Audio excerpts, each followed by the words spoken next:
This episode has not been the most depthful one in my opinion, but I still feel like a lot of people didn't get some parts of it, especially the Jules and Lexi part, but also a lot of different part of it. I won't get into the rule section because I'm not sure if I understand it properly, so I don't want to offer something that I don't know. And also, I'm recording this the same day that I'm posting because Sam Levinson is a greedy bitch. Like, he loves taking my money, he loves demonetizing my videos, so I tried my best. So if you think the editing is weird, it is. I just tried to do everything in my power to still be monetized, but I cannot do it. It's fine. I just love talk to you guys, so who cares? I want to start with the part that I don't understand the most, and that people don't really, is the Jules and like dynamic that happened. Okay, so last week I've talked about the way Jules is losing herself, not only identity but also like art into sugar baby business, because she doesn't have her own space. I mean, of course she have like this beautiful apartment, but it is made to seem empty. Like, it is beautiful, and I think having money can such an enticing thing, but what I think she doesn't realize is that what's at cost is herself, you know, and so she lets herself be the muse and instrument when actually she wants to be the artist. But anyway, so when Lexi calls her, she's not I mean, she says that she's working, but she's not working, showcasing also the fact that she thinks and she wants to portray that, you know, she got everything figured out, like this is just the way to get money. But yeah, Lexi needs a painting from this artist. I don't have his name right now, but from this artist. Jules is obviously on it because, as Lexi said, being on a show is a big, you know, showcasing. Like, this can really help Jules get money from her art, which will release her from this sugar baby thing. Like, this is big for her, even more than like Lexi I think realizes. And so the problem was that when Lexi called Jules, I think she just wanted to do a favor. Like, I think what Lexi saw is a problem at work. Like, they needed professional artists, and she knows Jules, her friend, so she wanted to please both of them. She wanted to please the work and her friend. The problem is that she didn't want to limit or censor Jules because she wants to make people happy. She wants to make everybody happy. So when Jules comes, she only tells her the kind of direction they want to go in, but she tells her to, you know, go on her own way. And if you do look at Jules's painting, it is really her. I mean, it is really representative of her. Like, with the painting with red all over her represents the danger she is in. Like, she is presenting herself. The painting is beautiful. Like, the painting is like beautiful. I don't think there is any hesitation in that, but she's painting them naked because Jules is also trans, and so she's representing this aspect of her. And also, it is supposed to be a comedic relief. Like, it is supposed to be a scene where they all look out of these penises and they're like, what the fuck is this?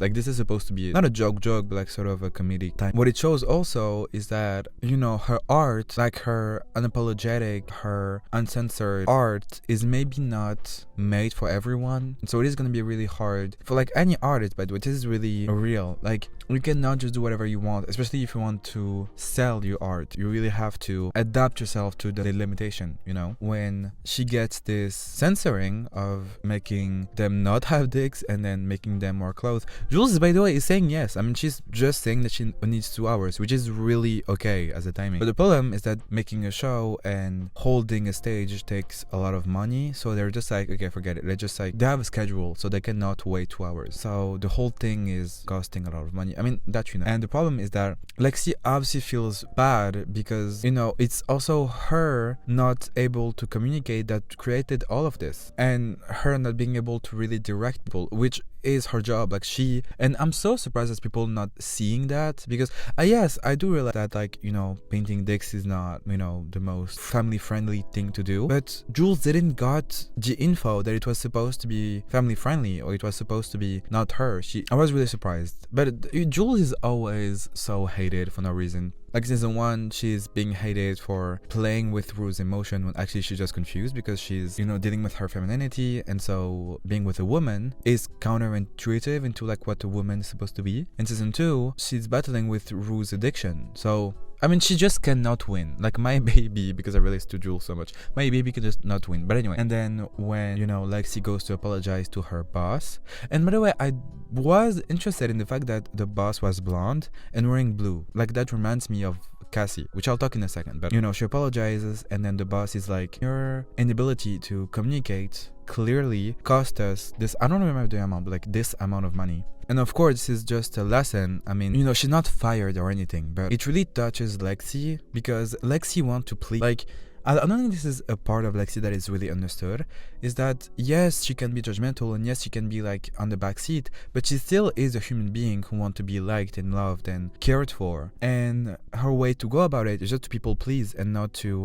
go against anyone. So this is why she didn't put any limitations on, Jules. It also causes Jules to question herself because not only her sexuality and herself is being, censored, like the penises, but also the fact that she is not quote-unquote good enough for this show. Or, I mean, Jules didn't need especially the money. Like, it was not just a job because Jules needed that for her self-esteem and her trust in her, art. So this is why it really touched her. And so, yeah, and by the way, Dr. Tracy, as I talked like in my last video, also said in the first episode or the second one, I'm not sure, that the reason why, Jules let herself go with Rue again, I mean Dr. Rue, and then, go there again, is because she's feeling suffocated in her current life. So Rue seems like a little bit of an out of this situation, kind of seeing on the teaser that, they will go even further. So I'm really excited to see where the arc of Jules goes. I don't know how she's gonna rebuild herself after that, or even how is, maybe she's really gonna stop making art, which will be really sad, but I don't think so. I really don't think so. I really have high hopes for Jules. Yeah, but Cassie, I found it really interesting that Cassie moved in the apartment next to Lexi's, because of course it's a callback to them sharing a room. I mean,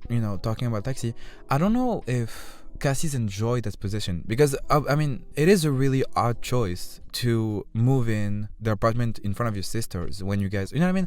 Like, of course, Cassie, as I talked in last video, take a lot of space and always took the spotlight and always, was the one chosen, which by the way, Lexi was okay with, but still, everybody needs attention and love. So I don't know if there is this dynamic where Cassie feels safer in the environment where she knows that she's shining next to someone. I don't think that makes sense. Like, I think they're both representing a home for each other. And yes, they're sisters, so that makes sense, but just by their dynamic. Like, Cassie likes, that makes sense because she wants to be hold on to. I don't know how to express myself now, because also I have to go. Like, my brother needs the car, and yes, I'm recording in my car, don't ask why, but just I have to go. So I'm really trying to be like quick. Yes, I just mean that Cassie, I think, feel valued by Lexi because she is someone who doesn't look at her for her looks at all.